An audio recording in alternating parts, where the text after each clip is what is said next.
The Queen was well known for her unflinching devotion to her job, but there is so much to the late Queen's singularity that we have no idea.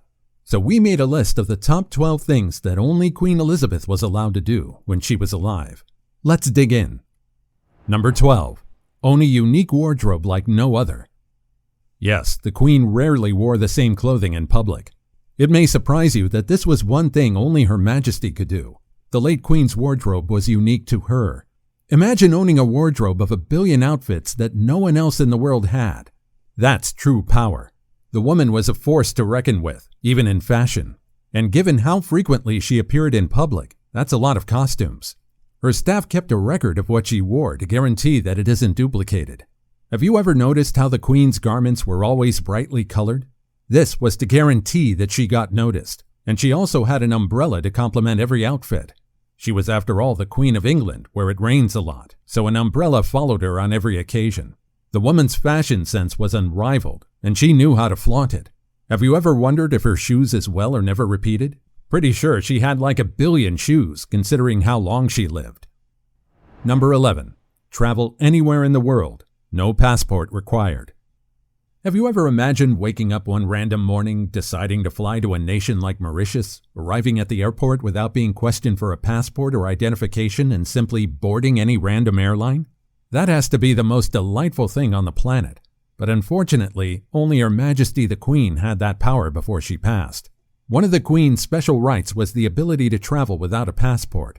According to the royal family's official website, this was because passports were granted in the Queen's name. The first page of the British passport says, Her Britannic Majesty's Secretary of State begs and demands in the name of Her Majesty all those whom it may concern to enable the bearer to proceed freely without let or hindrance, and to offer the bearer such help and protection as may be necessary. So while the Queen did not issue herself a passport, which would be absurd, all of her family members were expected to obtain them. We must question, was there any limit to Her Majesty's privileges? Definitely not. Number 10. Driving without a license. There's a lot of focus on persons with licenses and those without. If you're discovered driving without a license anywhere around the globe, you might face significant criminal penalties. However, unless you're Queen Elizabeth, driving without a driver's license is prohibited. It's a privilege that only she had. Prince Philip, her late spouse, was obliged to hold a driver's license, which he resigned at 97. Consider having a woman who could drive nationwide without a driver's license while you must go through lengthy procedures to obtain yours. That must be heartbreaking. During World War II, the Queen trained as a driver and mechanic and learned to drive in 1945. Over time, the Queen mostly drove herself about her estates and was escorted to engagements.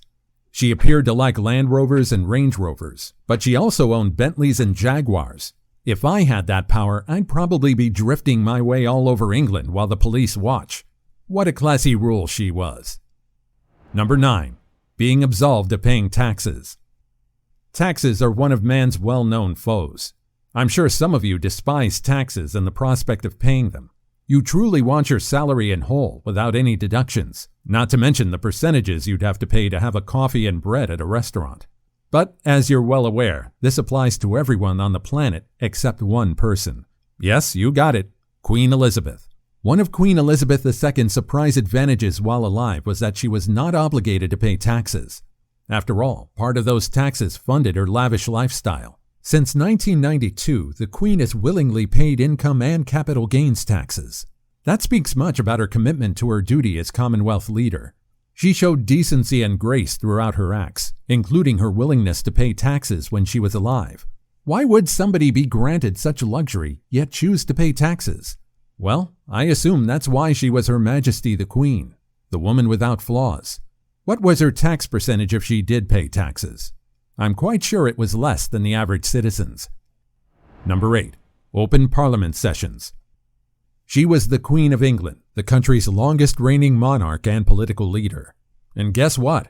Parliament sessions could not begin without Her Majesty's approval. Simply put, she was the only one with the authority to carry out such an act. Parliament, not the royal family, is the highest governing authority in the United Kingdom. Nonetheless, Queen Elizabeth II retained considerable control over the legislative body composed of hundreds of people. She must, for example, publicly open Parliament in May to begin the legislative year.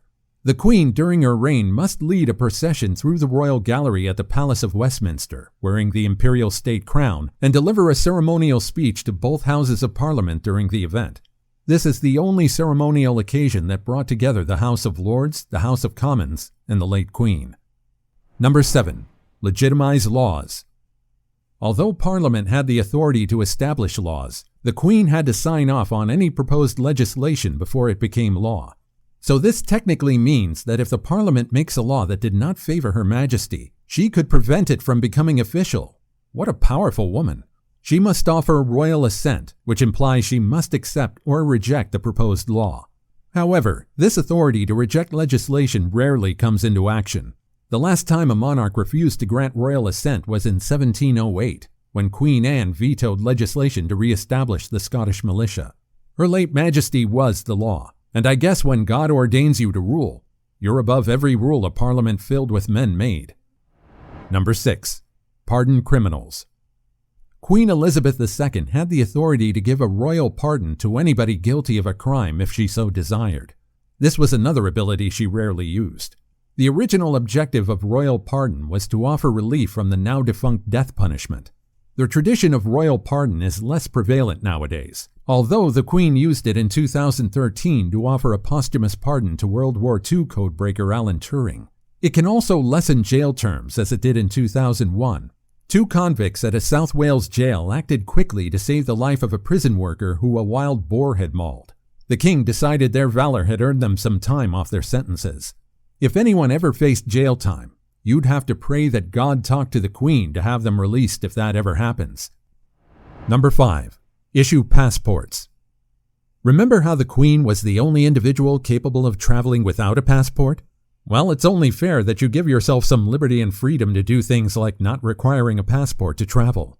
Thanks to the late Queen, any citizen of the United Kingdom with a passport has that passport.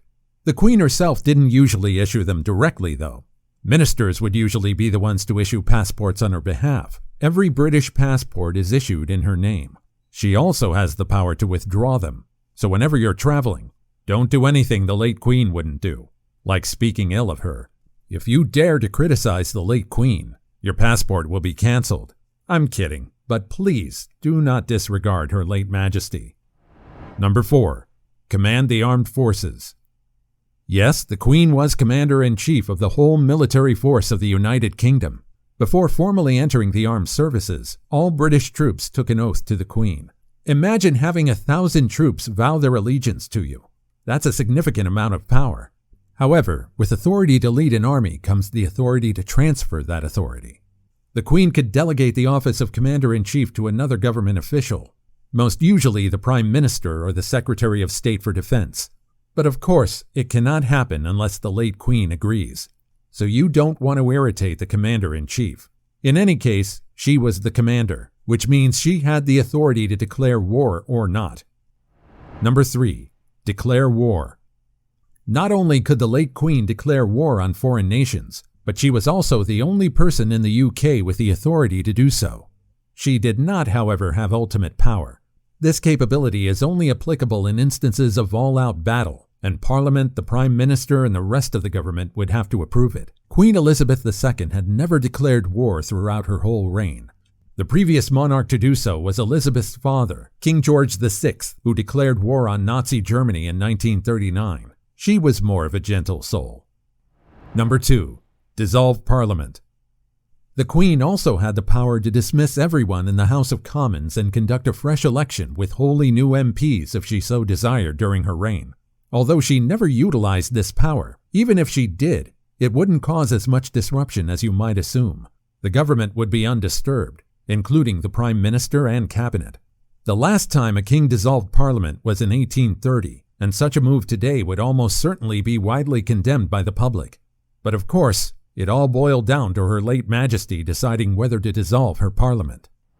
Number 1. Present citizens with titles of honor. Individuals who have proven themselves to be outstanding citizens of the United Kingdom were honored personally only by the late Queen. They could obtain such honors through various activities ranging from charitable to artistic or scientific accomplishments. The titles Sir, Knight, and Dame are perhaps the ones you're most familiar with, due to celebrities like Patrick Stewart, Elton John, and Maggie Smith. Those titles don't give you much power, but they make your name sound much cooler. Come on, having Sir to your name makes you feel wealthy, even if you aren't. Which one of the Queen's exclusive rights do you wish to have, if you could have one? Comment below.